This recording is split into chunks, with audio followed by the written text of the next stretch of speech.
لله نحمده ونستعينه ونستغفره ونعوذ بالله من شرور أنفسنا ومن سيئات أعمالنا من يهده الله فلا مضل له ومن يضلل فلا هادي له وأشهد أن لا إله إلا الله وحده لا شريك له وأشهد أن محمدا عبده ورسوله يا أيها الذين آمنوا اتقوا الله حق تقاته ولا تموتن إلا وأنتم مسلمون يا أيها الناس اتقوا ربكم الذي خلقكم من نفس واحدة وخلق منها زوجها وبث منهما رجالا كثيرا ونساء واتقوا الله الذي تساءلون به والأرحام إن الله كان عليكم رقيبا يا أيها الذين آمنوا اتقوا الله وقولوا قولا سديدا يصلح لكم أعمالكم ويغفر لكم ذنوبكم ومن يطع الله ورسوله فقد فاز فوزا عظيما أما بعد فإن خير الحديث كتاب الله وخير الهدي هدي محمد صلى الله عليه وسلم وشر الأمور محدثاتها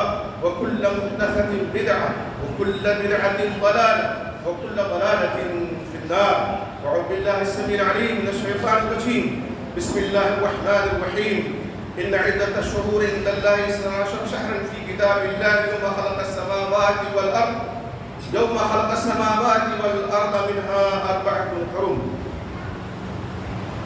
اللہ رب العزت کی تعریف و توصیف اور امام الانبیاء سید الاولین والآخرین امام اعظم محمد رسول اللہ صلی اللہ علیہ وسلم پر بشمار درود و سلام کے بعد ہمیں کو معلوم ہے کہ یہ مہینہ جو ہمارے پاس آیا وطن ہے محرم الحرام کا مہینہ ہے، سنہ ہجری کا پہلا مہینہ ہے، اور اس مہینے کے تعلق سے، اس کی فضیلت کے تعلق سے اللہ کے نبی محمد رسول اللہ صلی اللہ علیہ وسلم نے متعدد احادیث میں ارشاد فرمایا ہے. یہ ماہ مبارک جس کو اللہ کے نبی محمد رسول اللہ صلی اللہ علیہ وسلم نے صحیح حدیث میں شہر اللہ سے تعبیر فرمایا ہے، حرمت کا مہینہ ہے. اللہ رب العزت نے جس دن زمین و آسمان کی تخلیق فرمائی اس سال کے 12 مہینے بھی اللہ تعالیٰ نے متعین فرما دی، جیسا کہ سورہ توبہ کی آیت نمبر 36 میں اللہ کا ارشاد ہے. وہ 4 مہینے حرمت کے کون ہیں؟ صحیح بخاری میں اللہ کے نبی محمد رسول اللہ صلی اللہ علیہ وسلم نے ان کی وضاحت فرمائی. فرمایا آپ صلی اللہ علیہ وسلم نے کہ 3 جو ہیں پے در پہ ہیں، ذوالقعدہ، ذوالحجہ، محرم، اور ایک ہے رجب و مضر جو جمادی الاخری اور شعبان کے درمیان آتا ہے. تو یہ 4 مہینے حرمت کے، 4 مہینے تقدس کے، 4 مہینے ادب و احترام کے. اللہ رب العزت نے فرمایا یقیناً مہینوں کی گنتی اللہ کے نزدیک 12 ہے.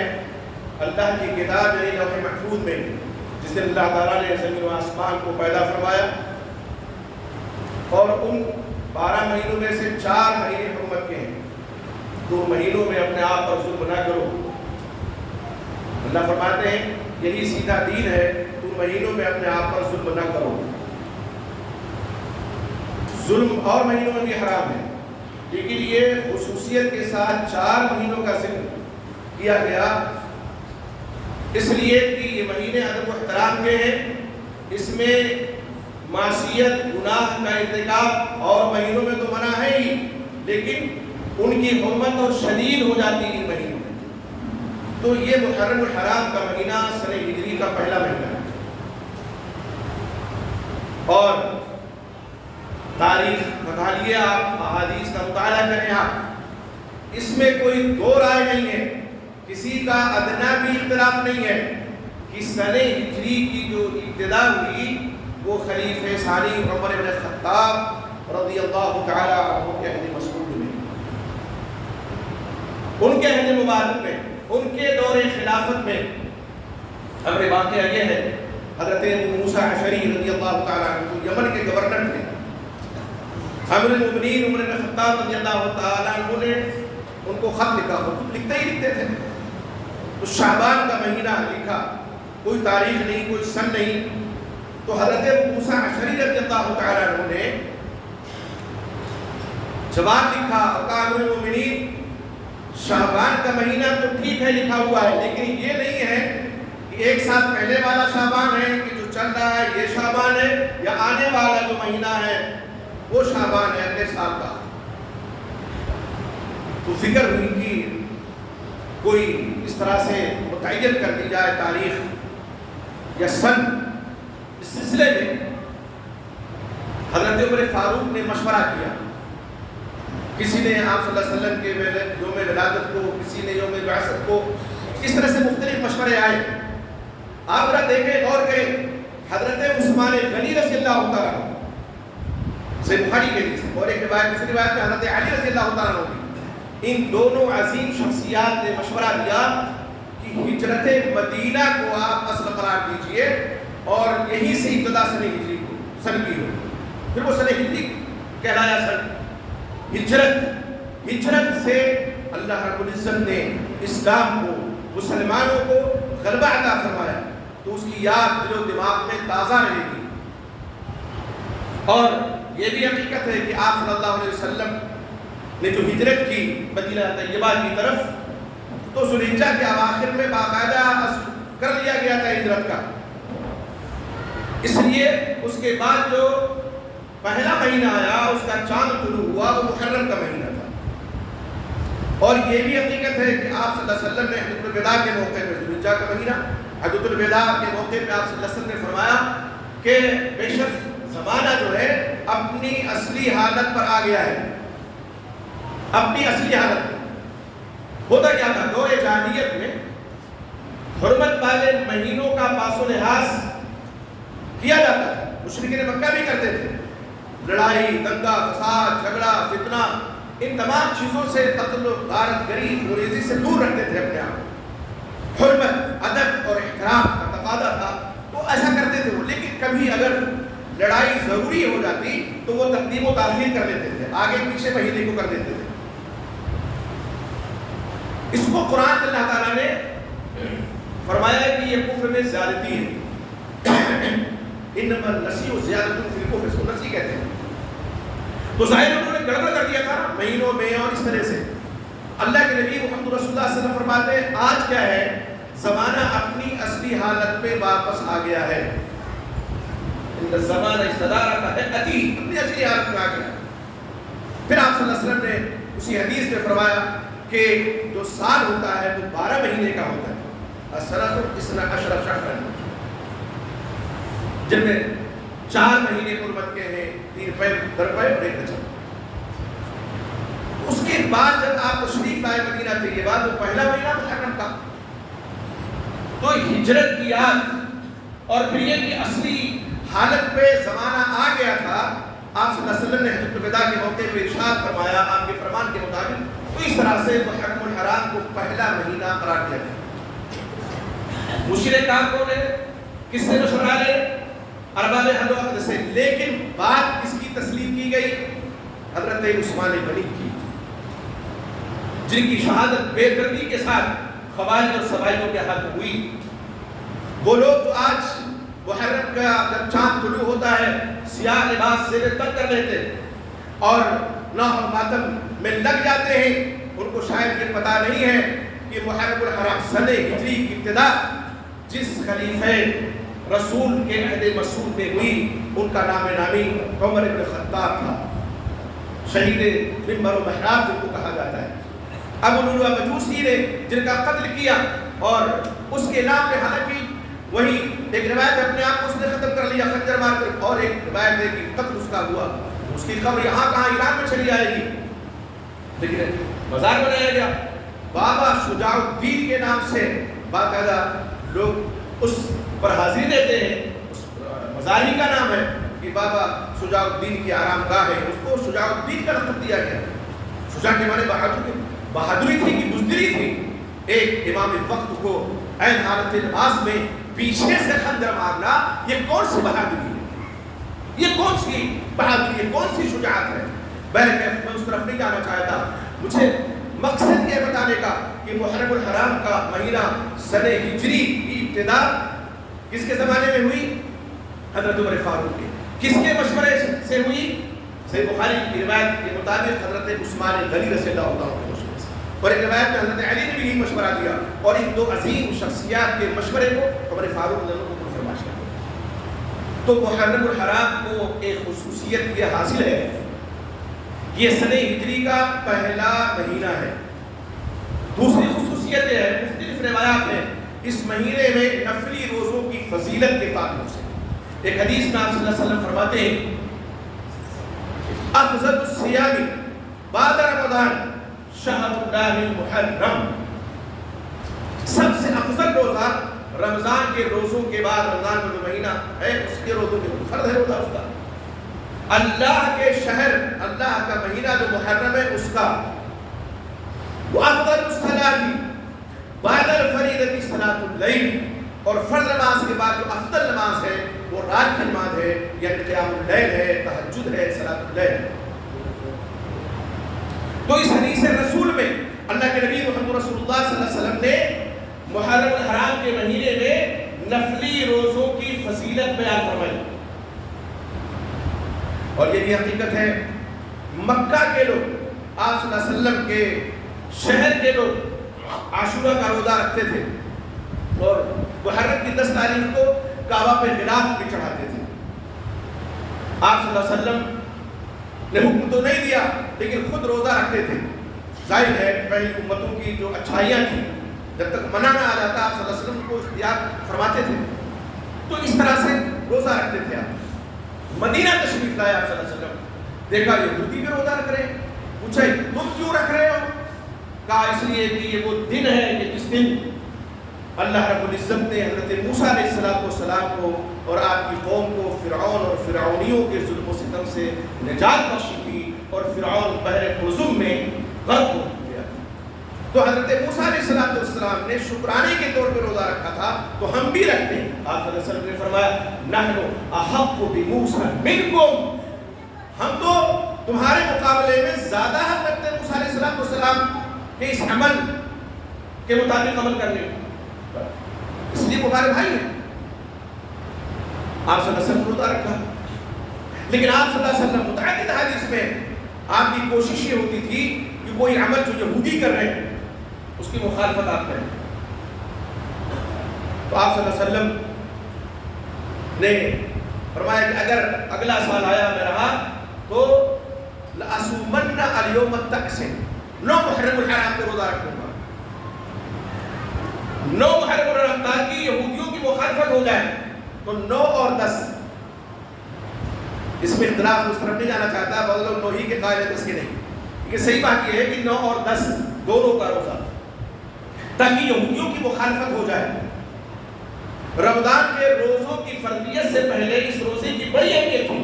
جب رمضان کے روزے فرض ہوئے تو اللہ کے نبی محمد رسول اللہ صلی اللہ علیہ وسلم فرمایا جس کا جی چاہے یہ تو نفلی روزہ ہے، جس کا جی چاہے روزہ رکھے اور جس کا جی چاہے روزہ نہ رکھے۔ سال کا پہلا مہینہ سنہ ہجری کا اللہ رب العزت کا مہینہ کہا گیا، ویسے جتنے روز و شب ہیں، ماہ و سال ہیں، سب اللہ ہی کے تو ہیں، لیکن خصوصیت کے ساتھ اللہ کے نبی محمد رسول اللہ صلی اللہ علیہ وسلم فرماتے شہر اللہ المحرم، اللہ کا مہینہ، تو اہمیت ہے تبھی تو، فضیلت اس کو حاصل ہے تبھی تو ایک یہ خصوصیت اس کی ہے۔ اور روزہ رکھنے کی جو خصوصیت ہے وہ بھی اپنی جگہ پر اللہ کے نبی محمد رسول اللہ صلی اللہ علیہ وسلم نے بیان فرمایا کہ نفلی روزہ یہ جو ہے اس مہینے میں رکھنا رمضان کے روزے کے بعد سب سے افضل عمل ہے۔ اور جو فضیلت ظاہر ہے کہ حرمت والے مہینوں میں سے یہ مہینہ ہے۔ یہ 4 خصوصیات ہیں اس مہینے کی جو اہمیت ہے، ان کی بنیاد پر اللہ کے نبی محمد رسول اللہ صلی اللہ علیہ وسلم کا جو عمل تھا اس مہینے میں، شریعت کا مطالبہ کیا ہے کہ وہی عمل ہم بھی کریں۔ شہادت حسین رضی اللہ عنہ سے پہلے بھی محرم کا مہینہ آیا، بعد میں یہ قیامت تک آتا رہے گا، لیکن اللہ کے نبی محمد رسول اللہ صلی اللہ علیہ وسلم کے عہد مسعود میں صحابہ کرام کے دور مبارک میں خود امام حسین سیدنا حسین رضی اللہ عنہ کے زمانے مبارک میں کوئی ایسا ثبوت نہیں ملتا سوائے روزہ رکھتے کہ نوحہ کیا جائے، ماتم کیا جائے، شمن کیا جائے۔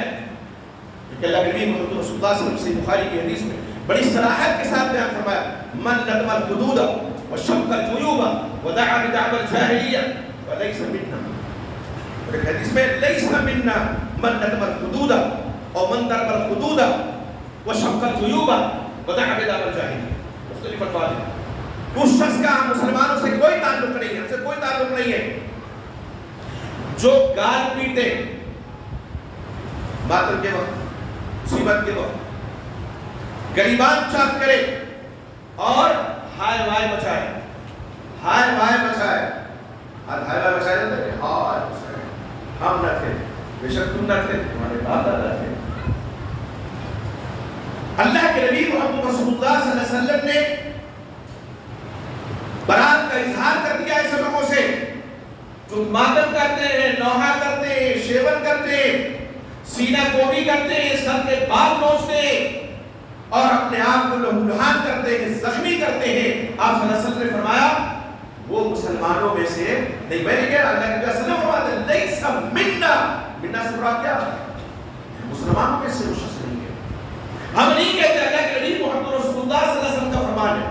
اور یہ سارا تماشا کس لیے کیا جاتا ہے کہ 10 محرم الحرام کو سیدنا حسین رضی اللہ تعالی عنہ کی شہادت ہوئی تھی. یقیناً وہ شہادت بڑی مظلومانہ شہادت تھی، مظلوم شہید تھے سیدنا حسین رضی اللہ تعالی عنہ. اور اللہ کے نبی محمد رسول اللہ صلی اللہ علیہ وسلم نے حسنین کریمین کے بارے میں فرمایا کہ یہ دونوں میرے نواز ہیں، جنت کے پھول ہیں دونوں.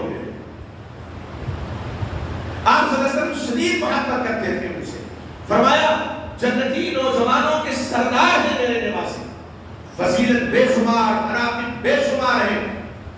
لیکن ایک لمحے کے لیے رک کے سوچئے کہ حضرت حسین رضی اللہ عنہ کی شہادت سے پہلے بھی ان کے والد گرامی کی شہادت ہوئی کہ نہیں. ایک قدر روایت کسی بھی کتاب میں، وہ کسی بھی مکتب فکر کی کیوں نہ ہو، نحو البلاغہ ہو، تاریخ یعقوبی ہو، مسعودی کی مرد الصاحب ہو، یا ملا باقر مجلسی کی بحار النوار ہو، ایک ادنا روایت کسی گوشے میں کوئی دکھا دے کہ حضرت حسین نے جب عبد الرحمن بن ملجم نے آئے نماز پڑھنے جا رہے تھے فجر کی، حضرت علی مرتضی رضی اللہ تعالیٰ اور زید نے بجھا ہوا خنجر اس خارجی نے مارا تھا، تو حضرت حسین نے اور حضرت حسن نے، حسن کریمین اور اہل بیت نے ماتم کیا ہو، شیون کیا ہو، نوحہ کیا ہو، سینہ کوبی کی ہو، بال نوچے ہو، سینے پیٹے ہو، گال پہ تماشے اپنے مارے ہو. ایک ادنا روایت نہیں بولے کھلے میں کوئی دکھا دے نہیں ہے.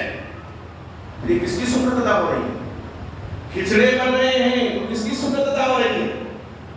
میں آپ کی اطلاع کے لیے عرض کروں، اللہ نے کثیر رحمۃ اللہ نے بدایہ و نہایہ میں لکھا ہے باقاعدہ طور پہ کہ یہ خوارج کرتے تھے. ایسا کھچڑا کون بناتا تھا؟ خارجی. وہ خارجی جن کے بارے میں اللہ کے نبی محمد رسول اللہ صلی اللہ علیہ وسلم نے فرمایا کہ اسلام سے ان کا کوئی تعلق نہیں، اسلام سے ایسے نکل جائیں گے جیسے تیر شکار سے نکل جاتا ہے. فرمایا کلاب عن النار، جہنمیوں کے کتے ہیں یہ. لباس بہت ہی شریفانہ، چال ڈھال بہت شریفانہ. ایک آدمی اپنی تم میں سے کوئی اپنی نماز کو ان کی نماز کے مقابلے میں حقیر جانے گا، روزوں کو اپنے ان کے روزوں کے مقابلے میں حقیر جانے گا. بظاہر بڑا تقویٰ تدین ہے ان کے پاس، لیکن حقیقت میں اسلام سے ان کا کوئی تعلق نہیں. یہ باغی لوگ تھے. حضرت علی رضی اللہ عنہ کے خلاف انہوں نے خروج کیا تھا تو شہادت حسین پر یہ خوشی مناتے تھے. اور خوشی جب مناتے تھے تو یہ کھچڑا بنا کر کے تقسیم کرتے تھے.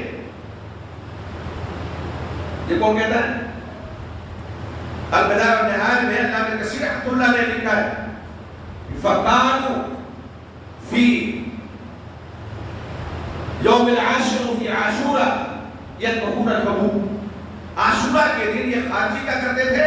حبوب. جب یہ جو کھچڑا بنایا جاتا ہے نا، مختلف قسم کی دالیں ہوتی ہیں اور جو ہے گیہوں ہے، دانے ہوتے ہیں نا، حبوب دانے کو کہتے ہیں. اس کو بناتے تھے اور پھر خوشی مناتے تھے. یہ کس کی رسم ہے؟ خارجیوں کی.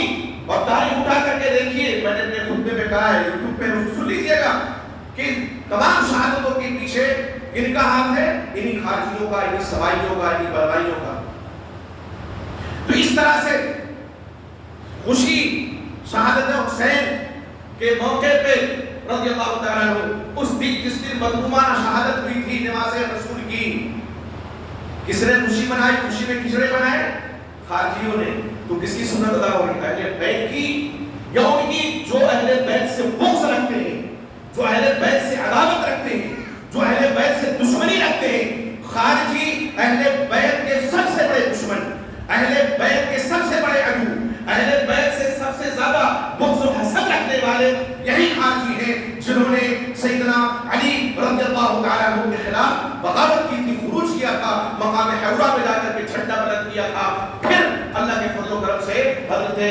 علی مرتضیٰ رضی اللہ تعالیٰ نے ان کا خاتمہ کیا اس وقت جو خارجی تھے، باوجود چند بچے تھے.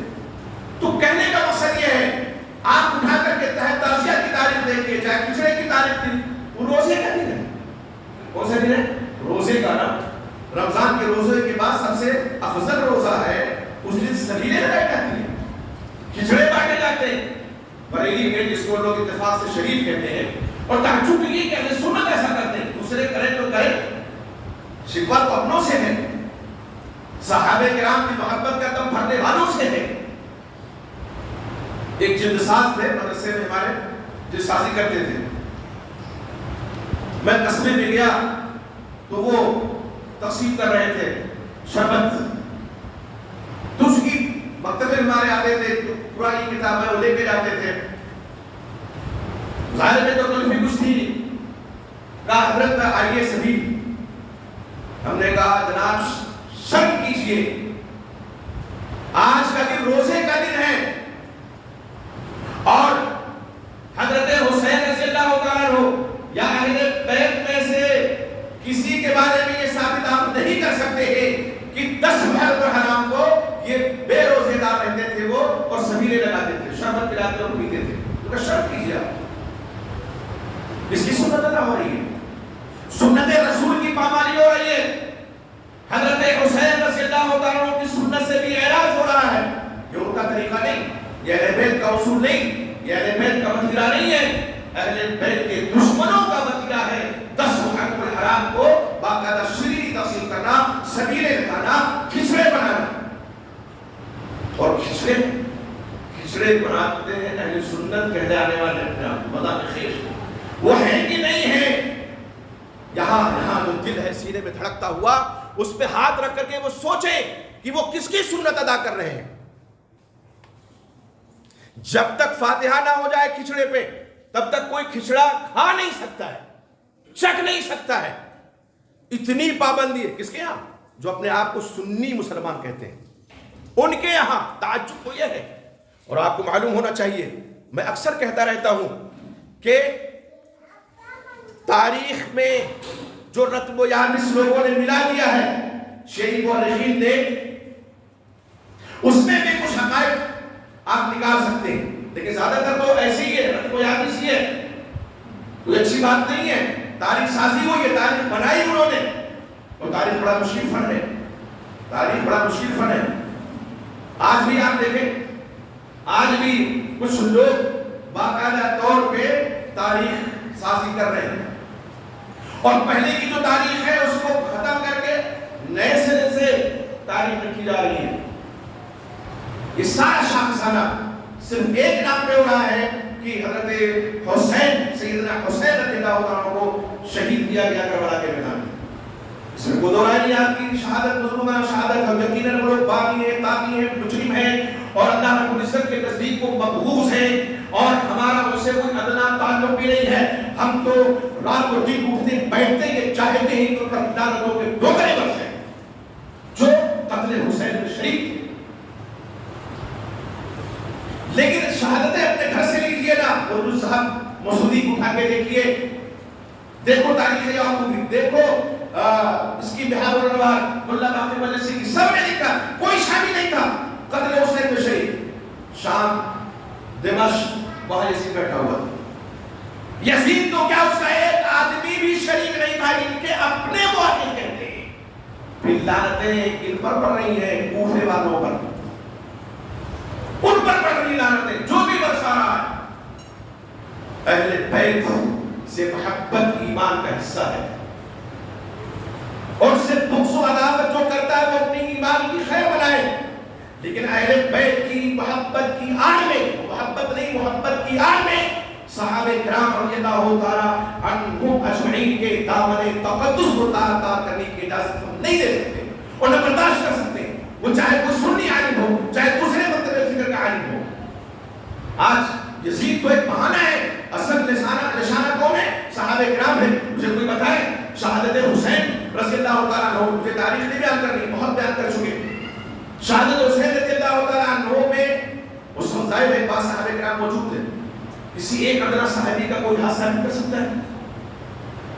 پھر یہ ہاتھ لے کر کے یزید کے قریبان تک ہاتھ پہنچتا، پھر اس سے ہوتا ہوا سیدنا کاتب وحی اللہ کے نبی محمد رسول اللہ صلی اللہ علیہ وسلم کے برادر نسبتی معاہدہ کر دیتا اور ان کے دامن پہ لا کر کے ہاتھ رکتا، اور پھر وہی نہیں رکتا، پھر عثمان غنی، پھر اس کے بعد اب تو کوئی بھی صحابی ان کے ظلم و ستم سے محفوظ نہیں ہے۔ میں دوسروں کی بات نہیں کرتا ہوں، میں بعض نام نہاد سنیوں کی بات کرتا ہوں جو اپنے آپ کو سنی عالم کہتے ہیں۔ تو یہ جو محرم کا مہینہ ہے، احترام کا مہینہ، ادب کا مہینہ، اور آج ظلم اپنے اوپر بھی آدمی کر رہا ہے اور صحابہ کرام پر بھی ظلم کر رہا ہے۔ اللہ نے کیا فرمایا فلا تظلموا فیہن انفسکم، خود اپنے اوپر ظلم، صحابہ کرام پر ظلم، ان کے نام اعمال میں نیکیوں کے اضافہ ہو رہا ہے، لوگ اپنی آخرت برباد کر رہے ہیں۔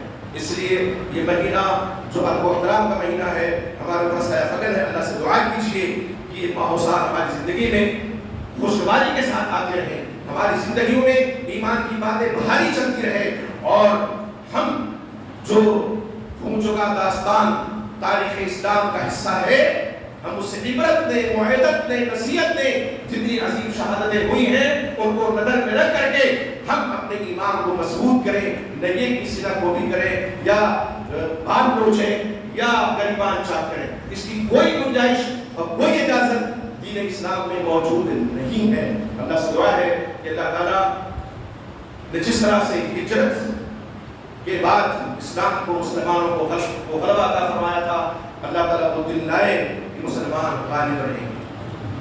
اللہ رب العالمین والے بندے ہیں، گنہگار ہیں، سیاہکار ہیں، لیکن تیرے در سے وابستہ ہیں۔ اللہ ہمارے گناہوں کو معاف فرما، ہمارے لغزشوں کو معاف فرما۔ اللہ ہم میں جو لوگ پریشان حال ہیں ان کی پریشانی کو دور فرما۔ اللہ مثل کے بعد میرے بعد سے کوئی ایک جو حیات ہے، اللہ ہمیں توفیق عطا فرما ان کی خدمت کر کے تیری رضا حاصل کرنے۔ اللہ مثل کے بعد میرے بعد سے کوئی جن کی وفات ہو چکی ہے ان کی بار بار مغفرت فرما۔ اللہ ہم میں مومن مرد و مومنہ عورتیں جن کی وفات ہو چکی ہے، اللہ ان کے گناہوں کو معاف فرما، ان کی لغزشوں کو معاف فرما، جنت کے اعلیٰ مقام کو عطا فرما۔ اللہ رب العزت جب تک اس دنیا میں ہم زندہ ہیں، ایمان کی حالت میں زندہ رہیں گے، توفیق عطا فرما، اور ہمارا خاتمہ ہو تو ہمارے لبوں میں اشہد ان لا الہ الا اللہ واشہد ان محمدا عبدہ ورسولہ کا کلمہ جاری ہو۔ اللہ رب العزت ہماری صفوں میں اتحاد و اتفاق پیدا فرما دے۔ اللہ اگر ہمارے دل میں کسی مسلمان بھائی کے خلاف کینہ، کپٹ، بغض و حسد جیسی قلبی بیماری ہے تو ان بیماریوں کا خاتمہ فرما دے۔ ہمارے دلوں کو مجلہ اور مصفہ فرما دے، صاف و ستھرا فرما دے۔ ہمارے دل میں ہمیں توفیق عطا فرما کہ ایمان بسے، بغض و حسد کا خاتمہ ہو جائے۔ اللہ رب العزت جب اس دنیا سے جانے لگے تو ہمیں ایمان کی دولت کے ساتھ اللہ رب العزت دنیا سے اٹھا۔ اللہ جس طرح تو نے ہمیں یہاں اکٹھا کیا ہے، ہمیں توفیق عطا فرما، تیری رضا حاصل کر کے ہم تمام لوگ جنت میں بھی اکٹھا رہیں، تیری رضا پا کر کے اللہ تعالیٰ ہم خوش نصیب بندے بن جائیں تیرے، اس کی توفیق عطا فرما۔ اللہ ہمیں جو بے نمازی ہو ان کو نمازی بنا دے، اللہ جو ہمیں نمازی ہیں ان کو تہجد گزار بنا دے، اللہ اپنا وفادار ہو اور اپنے نبی محمد رسول اللہ صلی اللہ علیہ وسلم کا فرما بردار بنا دے۔ ہمیں صحابہ کرام اور اہل بیت رضی اللہ تعالیٰ عنہم کے نقش قدم پر چلنے کی توفیق عطا فرما، آمین۔